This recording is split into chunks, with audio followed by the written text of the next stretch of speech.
Welcome into the Bite Me podcast. It is happening. It is lively, except Captain Caleb McCumber's looking a little stiff in the old neck. We'll get to that. Not in a good way. Not in a good way. Not in a good way at all. Going to be lively. Sometimes when you put together a rundown, as I do every week, some things just come up organically. And our first topic is going to be very organic. As well. Captain Caleb, as I mentioned, is in front of me. So is Captain Dean Thomas, looking spry and healthy. And Captain Scott looks like he's been taking some pictures out at the ranch. But let's get started, man. Don't forget to subscribe to the podcast. This week was busy. Did y'all notice that? I mean, there were dozens and dozens of new members. So clearly the podcast footprint is expanding. And we're getting a lot more listeners every week. So I do like to remind you every once in a while, don't forget to subscribe to the podcast wherever you get your podcast. Any platform will do, but I highly recommend Podbean because that's where we host it. And certainly we can get, you can get every single podcast we've ever done going back many years now. 350 episodes last week. I didn't even notice it until after I got the notice when I edited and posted it. They say, congratulations on 350 episodes. That's nearly 7 years. So these guys have got it going, and there's always something new and something lively to talk about, including what we're about to get into. Last thing, Facebook group page. I was just mentioning that. We're getting a lot of new members on there. Don't forget to subscribe. Just search Bite Me Podcast on Facebook, and you should be able to join. Pushing 11,000 members there, so that's cool. All right, let's get started. So here I was, sent out the link for this podcast. Put it on YouTube so you can watch it live if you want to here every Tuesday at 3:30, and then I post it about 6 p.m. on all the platforms. Sent out the pretty good, if I do say so myself, good topics anyway for the podcast. But then, in the old group text, the old Bite Me crew, as I have named it, on the old group text, got a little message, and I thought that sounds like a topic in and of itself. So let's start right there, and let's start with Caleb McCumber, Captain Caleb.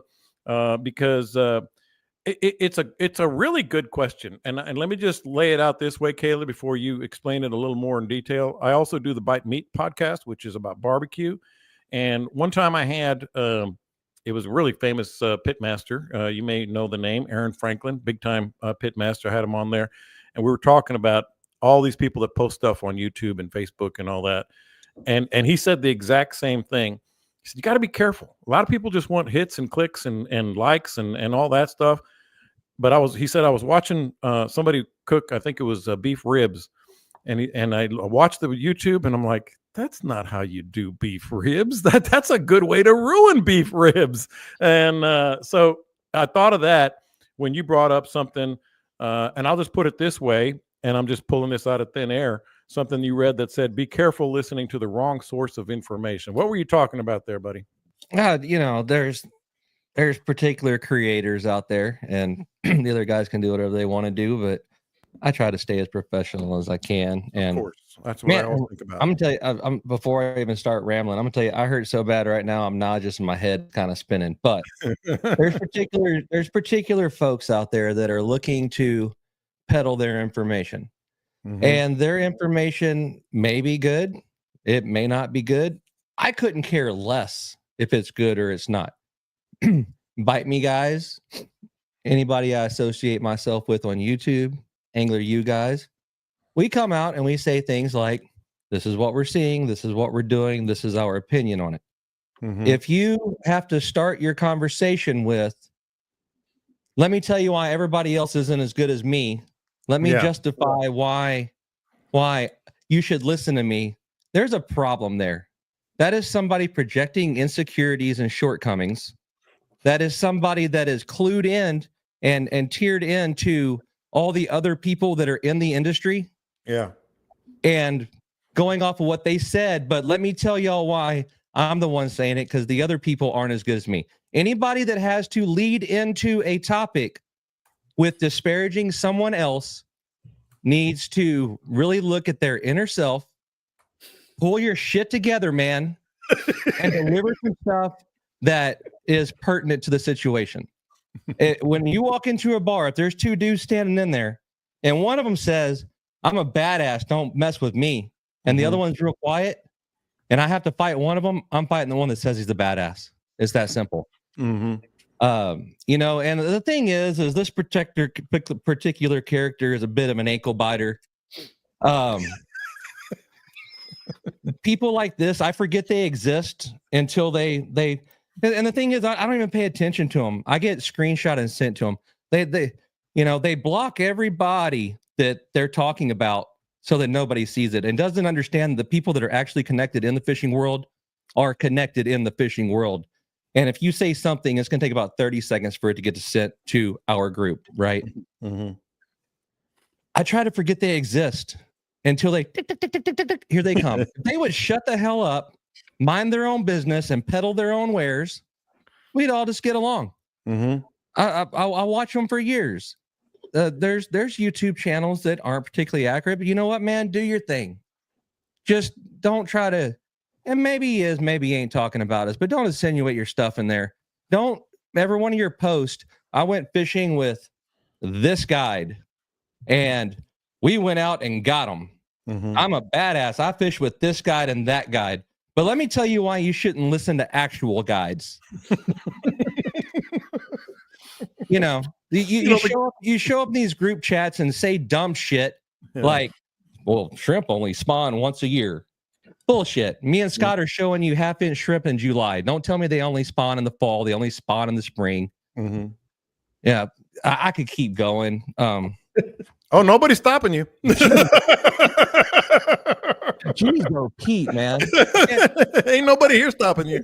And you know, and when you owe people that are a big part of why you have a product, 15 years worth of money, and that dude hasn't sent you a demand letter yet, you should probably shut the hell up and just peddle your wares, dude. Because I'll say this, and then I'll move on to the next guys. Because as much as particular folks want to act like that they're above it, they listen. They're here. Mm-hmm. So I'll say this.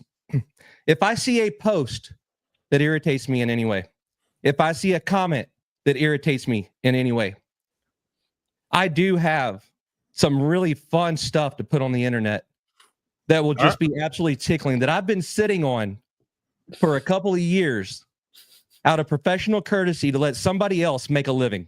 Mm-hmm. But particular people haven't been checked and are getting bolder and bolder. And right now I got some severe neck pain and I'm not dealing with your shit. So if I see one thing, if I get screenshotted one thing, the internet is going to melt down. Mm-hmm. And if you're wondering what it is, I don't have to sign an NDA for shit. It's going out. I've seen it. It's good. And you know, I said I was going to be professional, and this is as professional as I can be. Well, here's the thing, just real quick. I'm like a lion with a thorn in his paw right now, John. Yeah, that's right. Pull my thorn out. Here's the thing that, and you know, I'm always been an advocate. Hell, I've told you guys about this podcast. You know why we do it. I've always been an advocate of the old rising tide lifts all boats. You know, I've got competition in my regular day job on the radio that I just love those dudes. They've got some connections that make them money, and I got some that make mine, and we're all happy. You guys, I've told you I said it, we're going on 7 years. You know, you guys, I want you guys to get booked. I want you guys to make money. I make money as best I can, you know, with the podcast. It raises all boats. All right. Here's the last thing, and then I'll get back to you, Caleb. You know, I think the gist of this is actually a good topic. Be careful listening to the wrong person. I knew Scott, you know, and I knew of him, and I followed him and all that when we started this podcast. But you guys don't know this. Y'all are some of my best friends now for years, but I vetted you guys. Like I like just personally vetted. Obviously, I took Scott's word, but you know, like what else? What are these guys about? What do they do? How long they've been doing it, etc. These are professional dudes that know what they're talking about, not just catching fish and all that. So I feel like anybody who is wanting to build their brand on the internet, go for it. But to go down that road, Caleb, you know, it's like Brock. You're better off to just keep your damn mouth shut. Mm-hmm. Peddle your wares and move on. All right. You know, if I've got a YouTube channel And Scott has a YouTube channel, and Dean has a YouTube channel, and they're all three are good. People are going to watch all three of them. There's no reason for me to say, yes, well, Scott sucks, so you better follow me. That's stupid. Right. That is peon brained dumb shit. And whenever you want to go on social media and say things like, well, they may not be us, it may not be. So I'm taking up for whoever the hell they is. If they salt strong, I'm taking up for they. I don't know who they is. Don't care who they is. But when you say stuff like, well, they said that the tide is high in the fall and we need to lose some water because it's got to be cold and shallow to catch big trout. And then they said, well, we need water in the spring. The water's not high enough. You know what that tells me? That tells me you don't know what the hell you're talking about. And you catch some big fish because guess what? The tide came up, the trout moved up, they're laying in the grass, they're enjoying the springtime stuff. A lot of days are talking about we want the tide to come back up so we can get in the marshes and go back and go fishing. You know, go chase some redfish like I did all day yesterday. The reason I can't move right now. There, it was great. Loved it. In the fall, we want the tide to come out. You know why we want the tide to come out, John? To pull all the damn bait out with it so the fish just lose their mind and eat. That's great. Love it. In the spring, you know why I want the tide to come up? To flood the flats so the bait goes up on the flats and the fish come up and eat it. But whenever you hire guides and regurgitate their stuff and don't completely understand it and don't actually make a living out there, and you want to talk about, we're going to find out who's who. If you look for discrepancies and this and that, read a resume. That's what a resume is for. See this wall behind me covered in checks from top tier tournaments? That's a resume. You see 10 years of guiding. You see a lot of those years, 280 days in the water with repeat customers. That's a resume. My resume ain't, I went with guides and learned some stuff to tell you. Yeah. Real quick, everybody listen to this. That was Caleb putting it on the table. That was that was Caleb putting it on the table. All right. I know we have thoughts and comments. I'll start with Scott because he was laughing the hardest. Y'all are getting the tame part. Yeah. I was in a photo blind this morning listening to the real rant. Along with the screenshots. Well, I got bigger stuff to worry about than these little chihuahuas. Yeah. Well, don't set the hook on the piggy perch, man. Y'all quit sending me screenshots. I'd rather not know. I had nothing to do with it. All right, but what about Scott? What about the actual? You do have to be careful, and the whole concept of what people, use stink to make themselves look better. Yeah, I don't ever believe in it. I don't do it. I mean, it's just go off of what you do. What do you do best? I don't go out there and claim that I'm a big trout specialist. I can go catch big trout sometimes, but my thing's redfish. My thing's, I'm still learning on tarpon. I'll fully admit it. Everybody's working on something, and I'm not going to go out there and tell you I'm the best at this, the best at that, and all. That leave that to Brock's, and just do what you do, and people enjoy it. You told me from the very beginning of this that I was kind of worried about telling people how I do things, or I might be wrong in some people's eyes, but you told me right from the start you don't know what you know. Yeah. And just say what you say, how you see it, and say how you feel it, and let chips fall. Yeah. And I think we've given some pretty damn good advice on here over the years. I know we have. If there's anything, I mean, I'll tell a quick thing, because this is a lesson for kids like no other. And it took me till I was 37 years old, 35 years old to figure out this old man told me. Whenever I was at 17, 18, 19 years old, I was one of the top guys in the state roping. And I worked on this horse ranch, and my job was to train roping horses, but I would leave for weeks at a time and go rodeos and stuff and come back. But on the ranch was these bunch of just cowboy types that lived there. And as weird as it sounds, they kind of looked up to me because I was out, living the dream and whatever. And I would come back to the ranch and I would tell them, well, I won second here and first here and fifth here, and I didn't win anything there, but it wasn't my fault. And the guy that owned the ranch, he told me, he said, you realize you're a dick, right? I was like, what do you mean? I said, they asked me, I told them. He said, yeah, but if you come back, all that is bragging.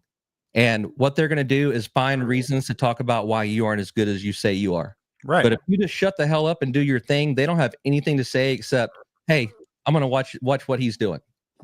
And I was 18, 19 at that time, and I was in my 30s before I figured out really what he was saying. And I try to pass that on to all the kids that play baseball for me and all that stuff. If you will just shut up and do your thing, people that like what you're doing and follow what you do are going to just come with you and enjoy the ride.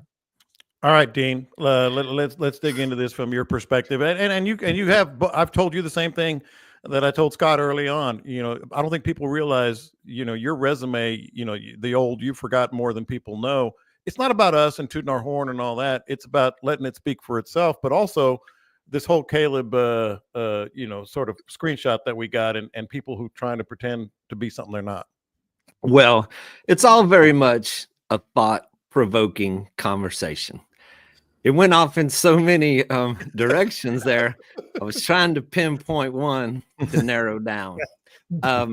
But a lot of the stuff that Caleb's talking about where, I mean, I know it was directed at our recent conversations because it was kind of like addressing what we were talking about, but it was taking things out of context and applying them to what he was saying, that, you know, we were like contradicting ourselves. But when you take one little sentence out of a whole conversation and you don't apply the rest of the conversation to it, you're not. And, you know, and you say, well, these guys said that this is what is good, and then they said it was bad next week.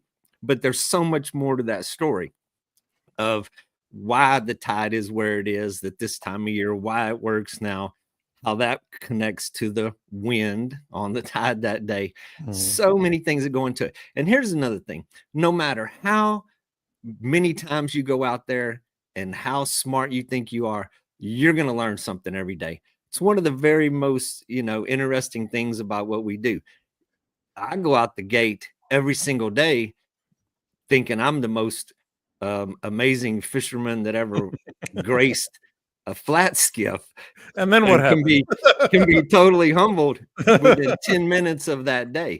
So if you can take that, and, you know, or if you just Caleb couldn't have said it better, you know, when you walk up to the mic and you say, you know, I'm doing this better than anybody else, and what they're doing is wrong. And here's another thing that I was listening to that. There are thousands, hundreds, there's plenty of people that are going to sit and explain how to catch fish, how to analyze the situation, how to analyze what you're dealing with. There are tons of that data out there.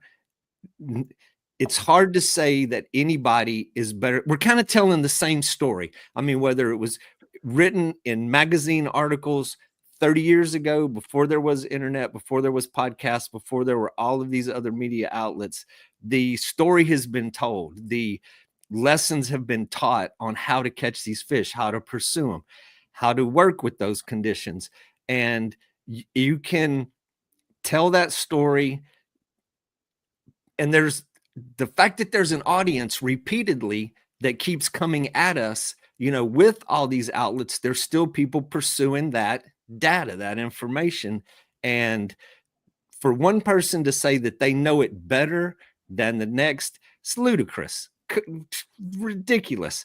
And that is the little small man syndrome, because this dude is pretty short in the first place. He's a little dude.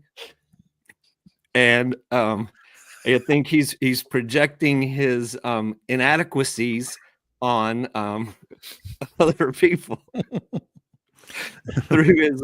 But I mean, nobody could say, you know, you're going to go out there, you're going to work hard, and that's another thing.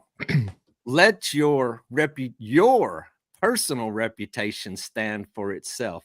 Let your hard work, which is basically your resume, stand for itself. You can't go out and hire other guides and then go and repeat what you learned as if it is now mine.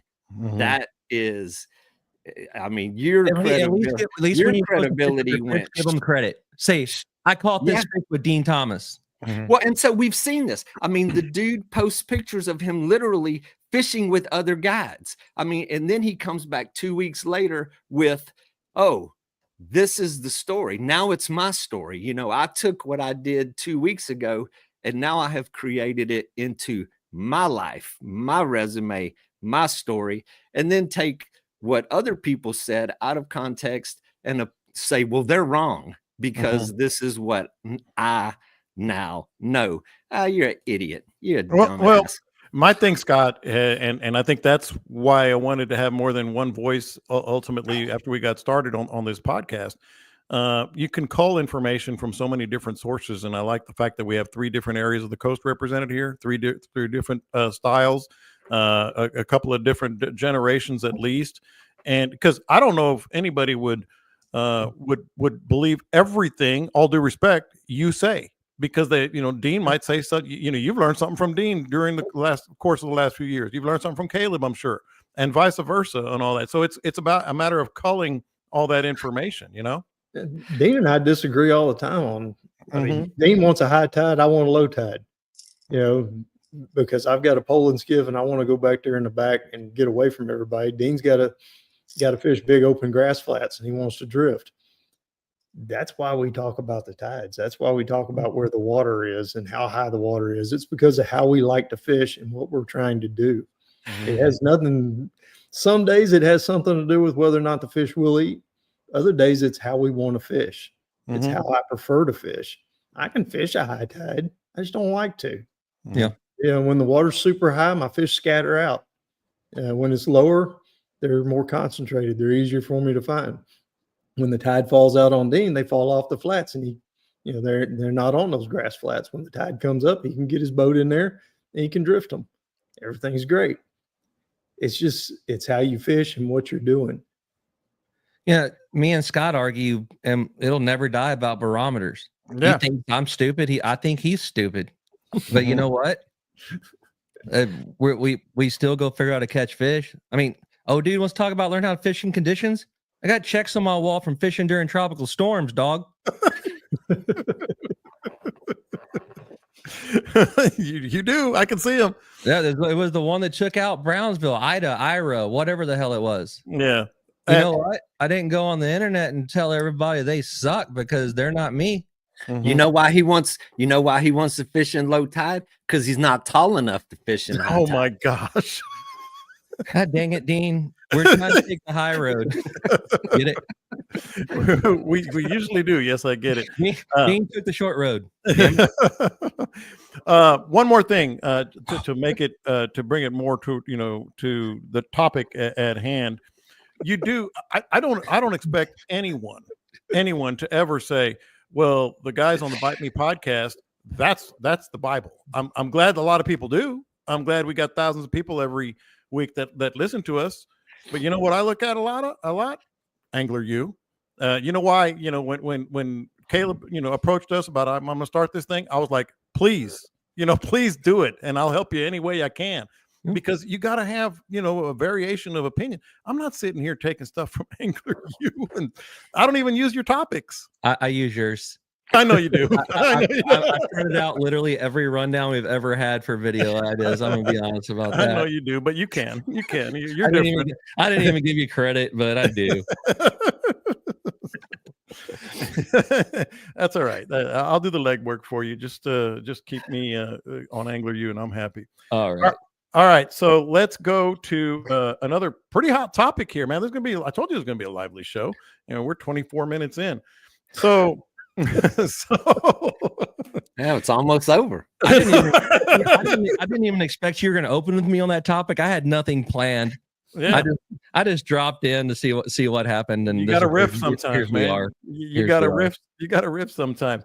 So this is kind of an offshoot of several different things that I've come across. Obviously, there were 3 killed in a boat crash during an MLF event on Smith Lake, and Scott sent us that. But before we get into the actual topic, and the topic is, has the need for speed on the water gone too far? And I think that's something that we can really dig our teeth into. Dean, we got to get your story, man. I mean, you just sent us the bare bones of what you saw when it came to speed in the water. Yeah, that was the jet ski incident that and I don't know why these things keep happening right in front of me. I've just weird kind of luck. So we were going out. Actually, our Chamber of Commerce records a podcast, a weekly thing. So we went. They wanted to go out in the boat. I had these guys on the boat with me. We were going out to do it. Did We're you give headed my out topics? the channel for Did you give them my topics? yeah. We used 3 weeks ago topics and nobody knew the difference. But it was the morning we had this big storm, hailstorm came through, and the wind was still blowing 25, probably gusting to 30 miles an hour. We're going down the channel. For those of us that know our area, we're going towards Port Aransas. I was going out to the lighthouse around the corner, Lydian Channel. It started raining, so I stopped the boat, pulling out rain jackets for everybody. And while we're sitting there, we're watching these 4 jet skis in the channel, just zipping around, running circles, jumping wakes, just crazy. The one lady that was on the boat with me, she even made the comment about, man, they're driving crazy. As I was pulling out the jackets, bam, we hear this giant crash. And she turns around and says, oh, they crashed into each other. And we look over there, the jet skis are kind of floating away. People were in the water. We pull, and we were probably, man, no more than 300 yards away from them. I mean, we were pretty close. So we pull up there. There's a kid, and I believe the age limit is 16 years old that you have to be to operate one of those things, and you have to have boater education. You have to have your certificate to do that. And so as we pull up, the one kid that was getting picked up onto the other jet ski, he was holding his leg and he was injured. And the dad, it looked the older dude, he was in the water floating conscious. He was just totally in shock though. I mean, he's holding his life jacket like on his neck, keeping his head above water, still freaking out pretty bad. And we pull up, is everybody okay? And then the one lady there that was kind of like, she was taking charge of the situation. I didn't understand it at first. She was picking that kid up and she's like, yeah, we're okay. And in my mind, I'm thinking, you guys are a long ass way from okay. The jet skis were floating away. The dude was in the water. So they pick up the injured one, get him on that one. The other guy, he's kind of just floating. He drifts up close enough to the other one, the other jet ski. So there's 3 of them holding on to one. The other kid that was on that one, he was just, I mean, he couldn't even speak. He was freaking out. He was young. So I told him, pull over to the bank, go park, just to get him out of the situation. I grabbed one of the jet skis, one of the guys that was with me. I pull up alongside it, drag it to the bank, tell the girl that's driving that other one, I was like, pull up over here on the side. Let's get everybody out of deep water. So we pull up over there and she starts gathering stuff like she was ready to get out of there. And I kept telling her, I was like, there's a little beachy area right up here in front of us. And then she wants to get all snarky with me. I know where I'm at. I'm on this water every day. I know what, and then she tells me I'm an instructor. And I was like, huh, okay. So then I got the idea that this was like a little guided tour of what she had these people out there. And I asked her, I said, where did you launch? I was trying to figure out, you know, how do we get you back to where you came from? She's like, we came from the boat ramp. I'm like, what boat ramp? And she told me Virginia's over in Port Aransas. So they have 2 jet skis that are smashed. One had completely missing one side of it. The one that they had 3 people on was starting to sink as they're headed to the bank. It started listing over to the side real bad. So they get to the bank, get those people off. She starts leashing the broken ones to one of the jet skis that was still working. And then she keeps telling me that she's going to go, we're going to make it. She's like, we're going to make it to the boat ramp.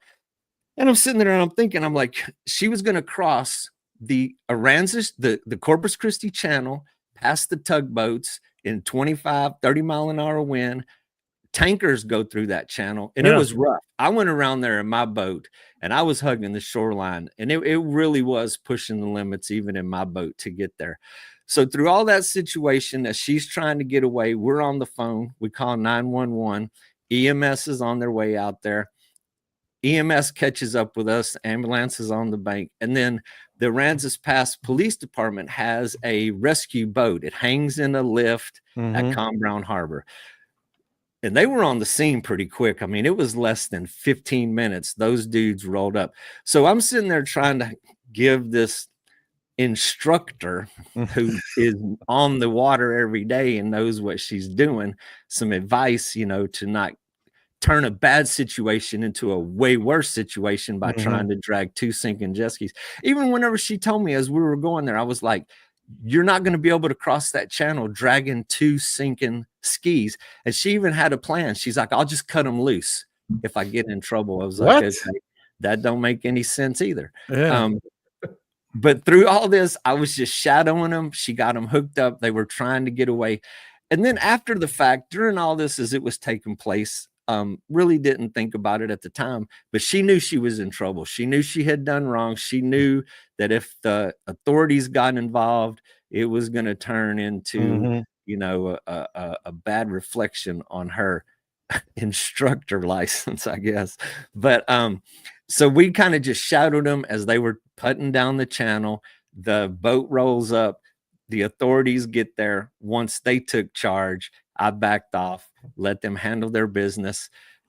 So I watched the kid with the hurt leg. He walked to the ambulance. He was limping a little bit, but I mean, I don't think it was broken. May have been cracked. I mean, his leg was in pretty bad shape. And the dad, the older guy that was with him, I don't think he was injured. He was just in a state of shock. And he walked to the ambulance also. Then we went and did what we were doing. We were out on the water for about an hour. And as we were coming back, there were 3 game wardens on the scene with the trailer, and they were actually collecting the evidence. They took all the people off. They had the broken jet skis that they were loading up. I'm sure there was going to be an investigation through the whole situation of, what happened. But, we were there. We did our best to get them out of the deep water to a safe place and then let the proper authorities do their job. All right. So that's the perfect story and segue, Scott, to you mentioned, you sent us the one link with the 3 people that died in that one crash. We've seen that. We've had way too many of these lately. And I'm going to open it with the main question: has the need for speed gone too far? And I think there's some interesting angles we can take on this. I feel like it has. I mean, I see it all the time. The redfish tournaments, when they take off, it's like playing Frogger trying to get across the intercoastal at times. I mean, they're typically going to leave out of, when they're in Port O'Connor, they're leaving out of the sanctuary, and it is an absolute boat race down the intercoastal. And it's just a matter of time before somebody gets hurt in one of those deals. I mean, I see guys flying by, jumping wakes, it just has that, nothing's happened yet, but it sure has that feeling like something could happen at any time. All it takes is, grandpa with his grandson puttering out there in their little John boat, cutting across the intercoastal at the wrong time. And it's hard to judge that speed on the water when those I mean, there's a couple of those boats pushing 100 miles an hour. A couple of them are going over 100 now that I've seen. And it's hard to judge that kind of speed coming at you on the water. You're not expecting it. Yes, you're not expecting it. It's like where I live. The T intersection by my house is a 45-mile-an-hour zone. So if there's a car 100 yards away, I can pull out and be fine. But every once in a while, when one's below in that zone at 70, you better notice it, or you're not going to do. You're not going to do okay. Right. Caleb, even at 60 miles an hour on the water. One thing that I was thinking about on that boat, the bass boat that hit the other boat, I've rode in bass boats like that, and you're low, you're sitting down in the boat, like on the floor behind the console. You're very limited visibility. Driving my boat on a raised platform, standing up, you have amazing visibility being up high. So sitting down low in those boats that are designed to go 65, 70 plus miles an hour, which is almost the norm nowadays whenever you have a really fast boat with 300 or 400 horsepower engine tricked out to go fast, you can't see what's in front of you. When you're down on the floor with your head tucked in and that kind of wind, you can't see the horizon that well, which I'm sure that had something to do with why he crashed into those three people. Well, they ride a little bit nose high too, don't they? Yeah. You're Yeah. sitting down in them and the nose is up a little bit. It's like driving an offshore boat. It's terrifying to me to run down the intercoastal in one of those big ones. Yeah. It's hard to see right in front of you. All right. Yeah, So there, it's just compared to a raised platform bay boat and sitting down in the floor of Yeah. that type of boat going that fast, you can't see what's in front of you. And then you add that kind of speed and your reaction time is, half a second. And on the water, I mean, thing ain't got no brakes. all right. So that go ahead, Caleb. I'm not trying to talk trash on fast boats. Like Dean said, to me the bass boats are a bit more tricky than like the Simmons and stuff like that. I love Simmons boats. I've used them. They've served me very well. But I do think the day is coming where some sort of governor speed limit type deal will end up happening on the water. That it takes is the right kid to get killed. The right, well, and cat, immediately you know what I mean? the MLF officials were part of their statement was that maybe it's time to start looking at speed limitations on those type of tournaments. Yeah, and then you both read my mind, Scott. There are two things I wanted to get into. I think it makes it really interesting. Sure way to drop differing opinions. Let's start with you with your background, of course, on the law enforcement part here. There is no speed limit on the water in most states and on the Gulf Coast that listen to us. I believe there's one, I can't remember which one it is, but there is no speed limit. However, old Brock Horner was cited for something that you can be cited for in Texas, and some people might not know that: operating at a high speed too close to others and leaving a dangerous wake speeding through a congested area. That is on the books in Texas. I looked it up to double check, but there is no quote speed limit. Now, one thing that is going to get people, taking sides is a speed limit. What are your thoughts on that? Well, you are responsible for your wake, and you are responsible for operating your boat in a safe manner, given the conditions. I mean, that's where it's not a hard and fast. These conditions are illegal to run this speed. You're running at an unsafe speed. It's just like when you get into a wreck, you can be cited for failure to control speed, even though you were going the speed limit.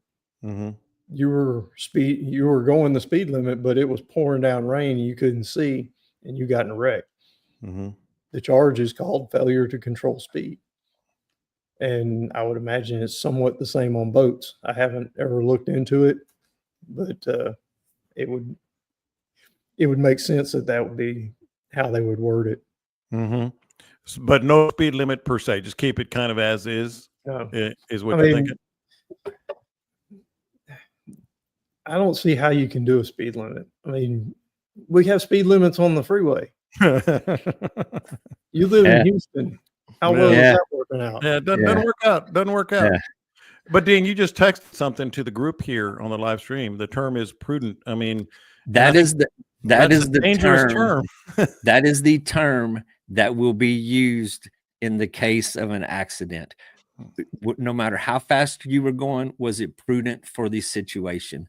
Were you, what did Scott just say? What was the failure to control speed? Failure to control your speed. So yes, you're going too fast to be able to maneuver, avoid an accident, and so you were operating outside of that safety zone. And yeah, I mean, that's, and honestly, the law enforcement side of it, that's the least of your worries, because you're going to get sued and they're going to win. I mean, you go smacking into somebody while you're hauling ass in a boat, you're going to get sued. You're probably going to get sued by the people who are in your own boat if they get injured. So think about that part of it. You can lose your ass, lose everything. Well, and catch a manslaughter charge if they get the failure to control speed, negligent homicide, all kinds of stuff. Well, Caleb, I wanted to ask you about the tournament aspect of this. I mean, we've all done tournaments, so you guys more than me, but I did a relatively big tournament with Pat several years ago, and it was an all at once release. And I'm telling you, we were going down the ditch, well, as I call it, the intercoastal in East Matagorda, and it was, I mean, It's wild I to hate say the shotgun least. starts. It's wild. Yeah. So what do you do with tournaments? Because here's the other thing, and maybe this is a whole different part of this question. I mean, the role and the evolution of skinnier and faster boats.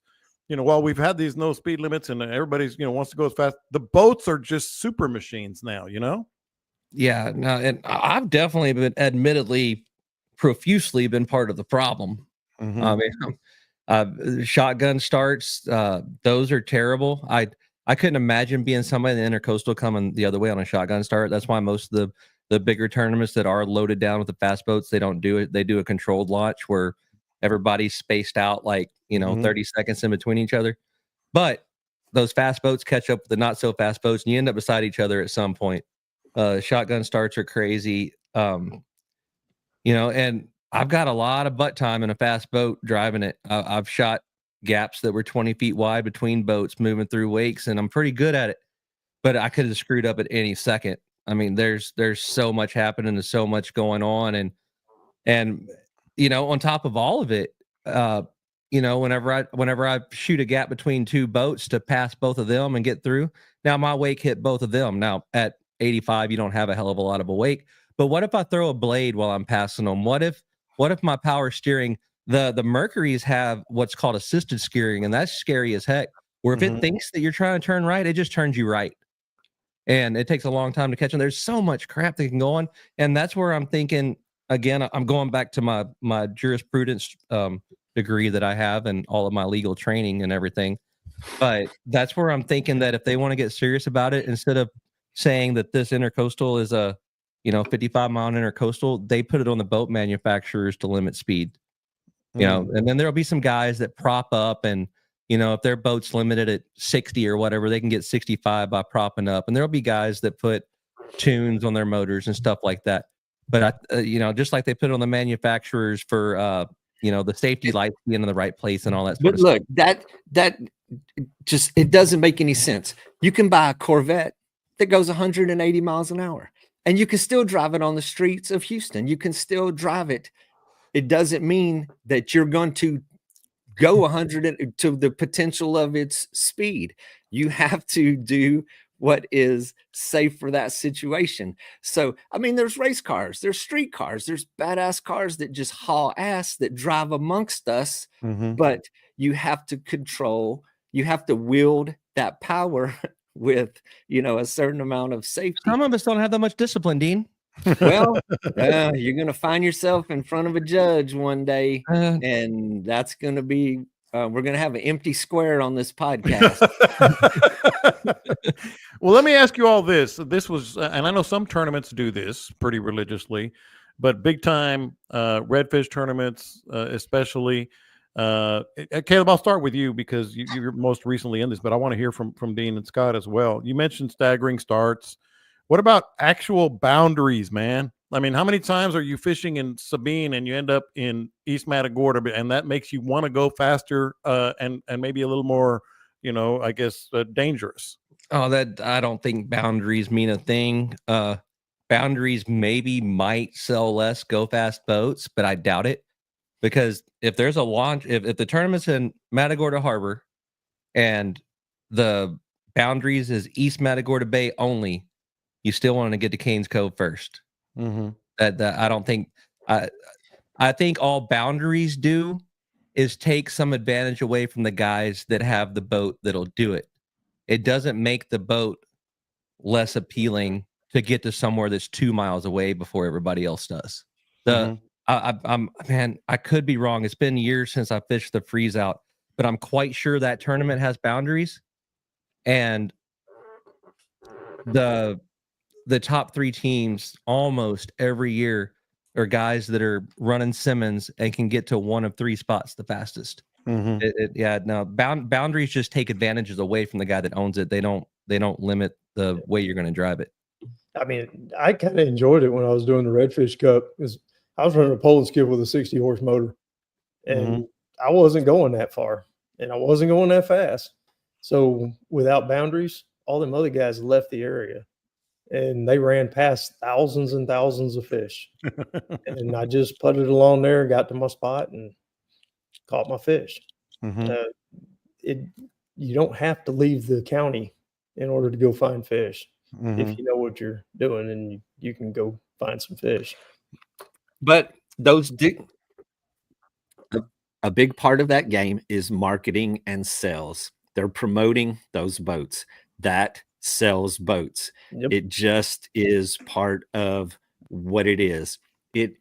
Fishing is a multi-billion-dollar industry in this country. They sell boats, they sell fishing poles. Every one of those boats are decorated with their decals. It just is part of the marketing scheme, and that will sell boats. Go ahead, Dean. Well, I mean, and when Scott comes in with his fish and gets his picture taken, he sold a pole and skiff. Yeah, he did. So, I mean, there's a lot of ways to look at that from different perspectives. Okay, so Scott said something, Dean. I want to get your thoughts on. Well, anybody, just jump on in, but I'll start with you. He said the people who know what they're doing, and that leads to a whole different thing, because a lot of these accidents, as we just illustrated, one was a professional or in a big time tournament, one was just some pleasure, people pleasure whatever jet skis. The people who don't know what they're doing are probably more prone to be, hey, I want to go fast. You know what I mean? And not knowing what they're doing. And that, I mean, what can you do with that? They see that behavior and they duplicate it. It's monkey see, monkey do. They did it. Looks like fun. Mm-hmm. And then they do it without the skills. But I mean, look at what happened to the dude with skills. Killed 3 people. So that's kind of self-regulating, though, because I've been fast in a boat faster than I wanted to go, and it's freaking terrifying to me. It's terrifying. I mean, that's you start feeling the boat doing things that it when you're on the brink. Yeah. And for the average person, I know a guy really well who has a super fast go fast boat, and he don't go all that fast in it. He definitely doesn't push it to its limits. He's got a Corvette that he drives 75, 80 miles an hour. You want me to come over? Go ahead. I'll come drive him in it. I mean, again, to be fair, I'm not trying to disparage anything. Those Simmons, when you're going 85, it feels like you're going 45. It's locked in. It's smooth. You can still control it. A lake and bay, however, holy crap. If something pulled out in front of me, 200 yards in front of me in a lake and bay, I'm terrified, because that sucker is chine walking where I'm fighting everything I can to keep it in the water. A Simmons ain't the only boat that goes fast. You got Fat Cat, Lake and Bay, all kinds of them, and they're not all created equal. But yeah, I just don't want to give off the impression that we're saying that fast boats are stupid. We're just saying that, hey, we all go fast. I mean, I don't go as fast as you guys, but we all like to get to places at some point. I mean, what's the word I'm looking for? Maybe don't blast through the intercoastal at POC in it. Because I've done it and it's scary. Yeah, that's where I think there's going to be a problem. Is like everybody coming out of POC. I mean, that place is crowded as hell on weekends, and those tournament boats are flying down through there, and they don't slow down, and they come right across. And the biggest problem is all the launches in Port O'Connor are directly into the intercoastal. So you got guys backing off their trailer and backing up out into the water, and then circling around waiting for their buddy to park the truck. And they're all sitting in the intercoastal. I mean, and then they putt across the intercoastal to go into Fisherman's Cut or whatever. And then it's the responsibility of those people coming down the intercoastal that should realize that you're coming up on a high traffic area. Look, man, we have the Oranis Channel that goes out to the jetties from Con Brown Harbor, Cove Harbor, and the navigational district where we launch. 3 of the busiest boat ramps on any Saturday in Texas. I would put it against anybody, the amount of boats that come out of there. And there is a kayak park on that thing. There is bait houses. There are numerous channels that tee off of that. And it is a huge potential for disaster. Plus, you have work boats. You have, crew boats that are going through there that are throwing a crazy big wake. And you have to understand that you're coming up on an area that has potential for disaster. You have to slow down. If people are coming down that channel in Port O'Connor and fishermen, I mean, it's right there with one of the busiest in Texas. And they have to be aware. And to go through that crowd at 50 plus miles an hour is totally reckless. And yeah, I mean, it's the day's going to come whenever The one that drives me nuts or worries me is kayakers. You guys all all three of us, all three of you have kayak launches that go directly into the intercoastal. And there are guys that are just barreling through there, and obviously so many kayakers now all over. That to me is the thing that would worry me the most. It's the low light launches too. And I want to be clear, I'm not rolling 85 through POC, but I'm going faster than I'm comfortable doing. But it's the low light launches too. That was the one thing that I really liked about the Redfish series is we didn't even start getting ready to play the national anthem and get released and all that until the sun was up. I think there was one tournament that they launched us where like you could kind of see the poles and stuff, and the director, we all chewed him out that evening. Like none of us wanted to do it. Like we were well in an hour or more into daylight when we launched. But there's a lot of tournaments, particularly like trout tournaments. They're gonna let you go like right at daylight, where it's kind of like gray a little bit, and that man, that's scary. And add some fog into it or a light rain or something into it. Yeah, and it's scary, man. The one kayaker that was we had a fatality in the Oranis Channel right there at Lighthouse Lakes. It was before daylight.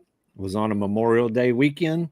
It was very, very windy, where the wind's blowing straight down the channel. It was rough.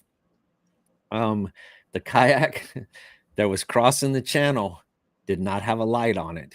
The kayaker did not have a life jacket on his kayak. Oh, Lord. So the boat that hit him was a Coast Guard licensed fishing guide captain.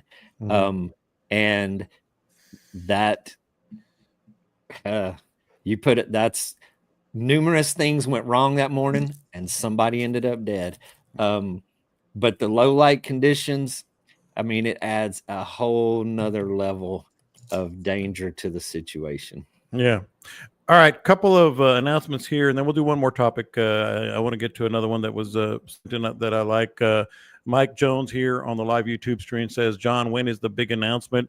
If not next week, probably next week, it'll be the week after, and we'll give you some details on the feeding frenzy upcoming, probably early fall. Another announcement, just kind of bragging about one of our own here, one of our listeners, Broken Coast. I just want to say this is monumental, man. We all love that. Finally caught a 10-pound trout on Sunday. How about that? Ooh. So I want to give Broken Coast Outdoors his due there. Where? And then there's what's that? Where? Matagorda. In Matagorda. South Shoreline of Matagorda. 10-pound trout. Where? Where on the South Shoreline? You have the numbers. Man, a 10-pounder in Matagorda is freaking solid. That is a solid fish. That's yes. That's awesome. Fish. And I don't mind you guys if you do hit those marks, those personal bests and such, and you're with us. Hit us up. We'll definitely give you a shout out. My question is, did he take advantage of the water that we got back that we were all hoping for? There you go. Coming full circle. Yeah. Coming full circle. Coordinates, please, Sherman says. I don't think you're going to get the coordinates. And then we got a text from Collins. Scott, I wanted to share this because this is pretty cool for our listeners. I'll just read I'll text directly. Sawgrass Rods, Collins Illich. He even wants you to call his personal cell number. How about that? They're going to have a Father's Day special. Rods are going to have blue or pink thread wraps with a message from the kiddos or wife or dad's name or whatever you want. No extra charge. So if you guys know anyone, ladies listening, or you can get it for her if you want. Mother's Day is next. It'll be $100 off the retail, but they have to call or text Collins. I'll give you that number right now twice, so you can write it down as you're listening. You can maybe back up this podcast if you're listening on the recording. 469-233-2888. 2356. 469 233 2356. And I've got 4 sawgrass rods sitting right in front of me that I'm taking down this week. They're fantastic. And I don't know if you have anything to add to that before we get to the next topic here, Scott. Yeah, I mean, Collins, they're a custom built rod right there in Dallas, and they're doing a really good job putting them together. I'm going up there June 4th, 5th for Anglers Night Out. They do in the shop. They invite all the local anglers to come into the shop and hang out and have a few beers and BS about fishing. So it's kind of a cool little get together. I'm gonna make it up there for that. Pick up some new rides. Yeah, it's a heck of a deal. All right, so let's do this before we get to what was Scott doing, Caleb and Dean. I was looking at the weather this week, and it's not horrible as you predicted last week, but it ain't great. All right, so this is a great question. Common denominators, and maybe it's from someone we know, Caleb, I don't know. But anyway, common denominators for finding fish near shorelines versus finding them in the open bay. I'm going to read the whole question. And Caleb, I'll start with you. Is there a rule of thumb? Because we always talk about this, shorelines, open bay. Is there a rule of thumb when fish are more likely to be near shorelines versus the open bay in terms of like wind, early morning, evening, etc.? I almost feel guilty to get to take this in front of Scott and Dean because I'm going to do the low-hanging fruit. Concentrations of bait, baby. Well, that's fair. And we talk about that all the time. But I think he's talking about like when the wind is a certain way versus the the temperatures, time of day, etc. Is there a rule of thumb, or how do you play that? Man, water temperature maybe. It's a time of the year question, right? Yeah, if the flats are warming up or cooling off versus what the middle is, that most of the time you can catch them on both. Now, wind wise, I'm not going to go off in this rabbit hole, but yesterday I started on the protected side and I went all the way across to the windy side, and the windy side had the fish on it, but they could have been on the protected side. That's why I started there and checked it out. But the windy side was what was stacked up. So, shoot, for a common denominator, to me, that's tough. Scott and Dean might have a better answer, but I would say, pleasant water temperatures to a fish. I'm having a hell of a time focusing right now. It's all right. We got you. We're almost done. Take those heavy drugs any minute now. Scott, I've told you this in the past. I don't know. I just enjoy fishing in the evening on shorelines. I just feel like it's just comfortable for me. A lot of times, depending on wind and water level, etc. But still, does mornings and evenings, I would tend to lean shorelines, but I don't know what you're thinking. And shorelines are where it's at for me anyway. And Dean likes the big open flats, but I like shorelines, and you're going to have to find the bait. If there's no bait there ain't no fish there. So just got to work with what you see. Yeah. And that varies from day to day. It depends on how hard the wind's blowing, how high the water is, there's so many different.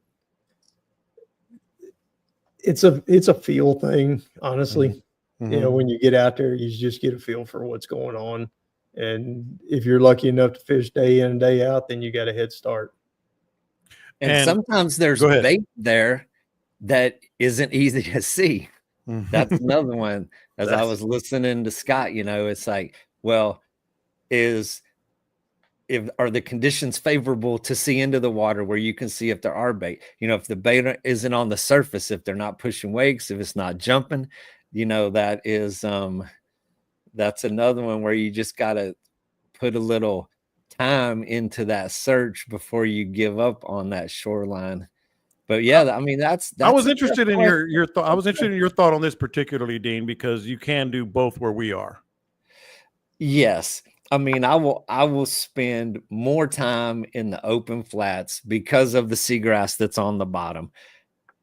The shorelines are great. They're not as important as other areas that don't have really lush seagrass, that don't have a lot of structure, because the bait has security against the shoreline. The bait If the bait moves away from the shoreline, it's somebody's dinner real quick. So they tend to congregate there.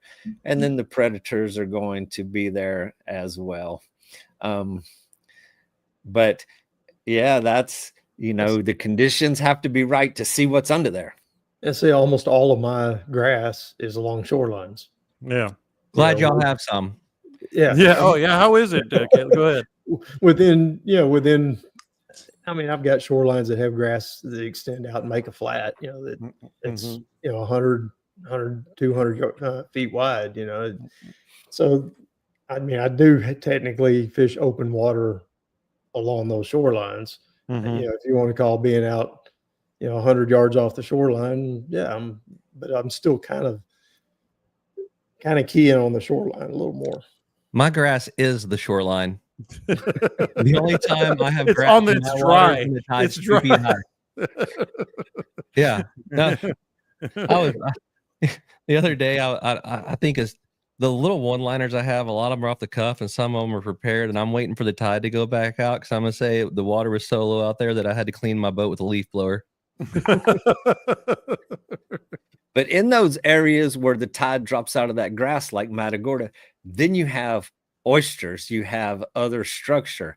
We don't have oyster reefs in Redfish Bay. I mean, there's a few sporadic ones, but not like the secondary structure when the tide drops out and those bait fish get pulled out of there. Then they're looking for the next place to hide, which is going to be a sandbar, a reef. And Caleb's always got stuff to say about that. Yeah. So what you're telling me is you have clean water and fiberglass in the bottom of your boat. Was that the make me feel better thing you were going for? All right. You do know why your neck hurts, right? You shouldn't be throwing them damn popping corks. Dude, oh, wow. See, that's what happens to you when you throw a popping cork all day. Man, and you're in pain. You're paying for it. I want to know how it took 3 hours to do a popping cork instructional. This is true. This is true. Well, Dean, if you must ask, the fish weren't eating real good yesterday, but the rat reds always eat. So I had to comb through about 10 rat reds to get the one good one. But then we put all that. I keep it real, dogs. The little ones are on the video, but what happened? Something happened to your fishing partner on that. Oh man, I tell you what, if you're not subscribed to Angler U, and if there's one instance to be subscribed, Mike, his cork went down. And he set the hook and he is bringing it in, and he had like a 4-inch hard head on there. We were throwing little gulps under popping cork, and I turned, and Jimmy, the cameraman, standing on this podium behind us, and Mike's pulling it up, and I'm steadily talking trash to him, and I whip around to my right to talk trash because I think at that point I caught like 4 redfish, and Mike was he was the hard head guy yesterday, and I whoop around to talk trash to the camera, and as I whoop around, I got my rod under my arm, so my rod swings with me, and when I whooped around, talk trash to the camera, I set the hook on a redfish. And I got to tell you, I think Mike said, y'all want to see somebody get kicked in the water because I used it to its fullest. Poor guy. Oh my goodness. All right. What would Scott do? What would Caleb do? What would Dean do? It's still windy. I'm not gonna lie, but I'm gonna be out there. I'm taking Thursday and Friday off and heading down there. Not horrible, but not great. It's coming back. It's coming back to favorable. Here's the reason you can't trust the forecast this week. We have just this week. Just this week. Yeah. This week specifically. See, this is why people make posts on Facebooks and use the words what they said, Dean. There's a lot of questionable potential for rain this week. So there's a lot of you can't trust the long-term forecast 4 or 5 days out right now. Anything can change. I believe, my personal opinion, maybe used against me in the future, but I'm going to go with it. I got a feeling that the wind is going to be coming way back in our favor for the next 3 or 4 or 5 days over the weekend. Even if you get drizzled on, if you get a little bit of rain, that is going to be good because it doesn't blow 20 plus mile an hour and rain at the same time. That's a tropical storm. It was supposed to be really windy yesterday. That was the forecast, and they added 10 miles an hour to that. So I will agree that they weren't completely accurate. Just the wrong way. You know, again, I'm going to go back on my ecologicals of science degree. And Oh God, you had a lot of degrees. man, you wouldn't believe. And somebody was telling me down there where Dean's at. You got the Wild Horse Desert along the Rio Grande over there, West South Texas. See, And if it's hot, it's windy. If it's cool, the wind lays down. So I think Dean's onto something there. That if it's raining and cooling stuff off, maybe the wind will take a break. I'm showing like 15 miles an hour out of the east in Matagorda. Hard to say whether that tears up any. I mean, the middle is going to be sloshed up and tore up from the south winds that are coming, but that south half of the bay shouldn't be as bad. It should be a bit greener, and then it's going to turn and come out of the east and not be as bad. So I think you might be able to drift or wade or go to West Bay. That's my fishing report. Scott? I got some pretty good reports this week but I can't tell where, and I can't do all that because he'll kill me. But and he won't ever give me another report. No coordinates. But, yeah. Why are we bringing it up? But there good trout along the shorelines. Is he a little short dude that we might know? No. We have found the mole. Scott's telling on all of us. Yeah, boy. Hey, I can confirm that there's 7,013-inch redfish in Back Lakes right now. Yeah. There were some big mud bowls there. They did the good ones just weren't eaten whenever I was there. Yes. My theory on that is I really like an outgoing tide for those lakes, and it's blowing so damn hard I don't think the tide could go out. Yeah. It was all about wade fishing. It was so windy, and he was able to plant his feet and keep control of his lures. And worked out for him pretty well. Just like what we talked about last week, when it's super windy like that, if you got big open flats like Dean does, get the chute and put a couple or 3 or 4 of them out, however many it needs to slow down so you're not running over your cast. But if you don't have that opportunity, you got these little skinny little strips of grass along the shorelines, or you don't have grass like Caleb, plant your feet. It'll keep you from moving so much, and you can work your lure a lot better. Yeah. Only grass I got's in a Ziploc. In that smell-proof pouch. I went and got some CBD. I don't get the CBD that makes you messed up, but I did take CBD every day. And the girl goes, "Would you like it in a smell-proof pouch?" I said, "What kind of CBD is this?" I don't need any of that stuff. Although I did take it so I could give it to one of my sons. In the 90s, we thought an ibuprofen bottle was smell-proof. Turns out it is not. All right, this is one of the good ones, man. You guys are kicking ass. Don't forget, Shootout is out there for you, right, Dean? Yes, sir. Shootout is out there. You can hit him up, or where else? Hit me up. Hit you up. And you can message me, and I mean, you can search it out and find it. It's actually popping up on Google searches now, so it's been out there a while.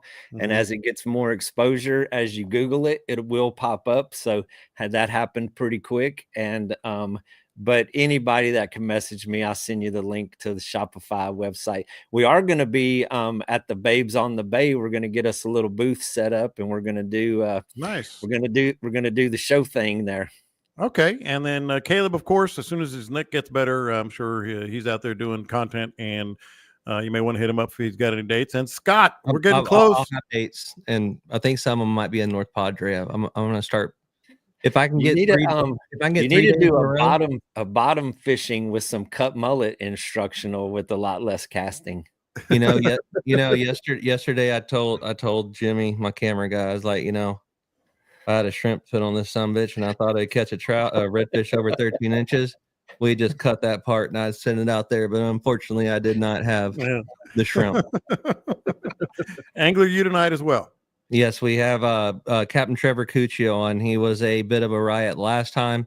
This time should probably be a little more docile. You never know with Trevor, but Trevor is a amazing fisherman. He's the only person I've ever known that sight casted a gag grouper. Very cool dude. I plan to be there to host it, but If you've seen my Tourette's going on right now, I'm having a hard time controlling the nerves in my upper body. So Larry may be taking it over. I don't know, but either way, Trevor is going to be great. And Scott, you're getting close, man. Just the winds go down. I know you're going to go out.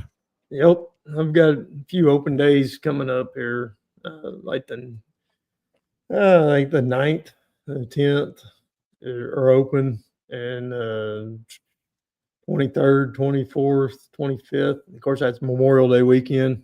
You know, if you really want to go out there, pound it on Memorial Day weekend. I'm not real keen on doing that, but I've got the 27th open as well. So got a few days open in May. Yeah. And so go ahead. this weekend and next week, I'm back to officially working. How about that? And some people are already on the live stream here, on the live comments, saying, "Hey, I got to book Dean. I got to book Dean." So you might be getting some calls here real soon. And hey, just so you guys know, I got a ticket. I got a ticket to the Flatsworthy event. See there, y'all were giving me a hard time about not having the ticket, and you guys having the hookup. Take that, boys. All right. The last thing this show was I thought you got a docile. ticket for an inoperable fuel gauge or something. On the Well, that's check. coming. That's I coming. thought I'll it let was you. going to be for operating a boat at an unsafe speed. Well, that won't happen, but we'll see. So I'll let you know next week on how the gas gauge is working on my new boat. And beyond that, And for what's that? anybody else that wants to join me and Dean and John at Flatsworthy, they have an event that's very similar. You ever been to a CCA event or a Ducks Unlimited event? It's very similar to that, and it's a fundraiser. Got all kind of raffles for Dean, and they got auctions for John. So Remember what happened last time I went to a CCA event, Scott? yeah, I almost bought a $3,500 fishing trip to somewhere I'd never heard of. yeah, you did. And at the end of the night, there was 4 people left. All the organizers had already left. This is allegedly, and they're cleaning around me while I'm still sitting there talking. Hey, man, if you go there with a twitchy neck, you might end up with You're gonna be bidding on everything, Dude, I didn't even know we were bidding on anything. And Mike Butler looked at me and said, "You realize you're winning this now, right?" I was like, "What?"